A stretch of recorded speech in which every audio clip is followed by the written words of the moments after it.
Stung by Love by Snargle Goldclaw. The lush meadows of Lovecombe Valley stretched far as the eyes could see, glistering with moist flowers. Deep in the valley's bosom, a worker bee named Stinger lived a productive yet lonely existence. Stinger was known for producing the sweetest honey the meadow had ever known. But one day, Stinger found himself so morose, the dazzling fields around him seemed drained of color. Even worse, his honey began to lose its sweet taste. And then he saw her. A radiant coden with oak-colored fur hummed softly to herself as she strolled through the meadow. Her name was Burgeoning Buds. An attentive gardener and horticulturist, Burgeoning Buds returned to the field daily to tend to the flowers. She kept even the most bashful of buds satisfied with ample moisture and a tender touch.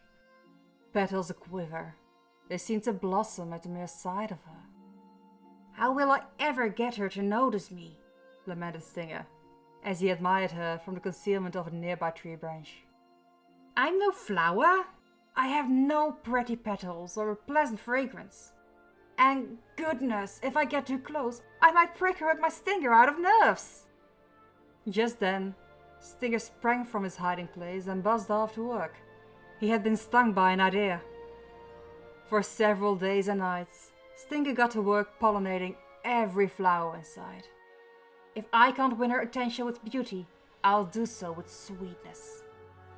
When he deemed his honey the best he'd ever made, he mustered all the courage he could and addressed Burgeoning Buds for the first time. "Excuse me, ma'am. I see you like the flowers of this field, and they're very lovely indeed.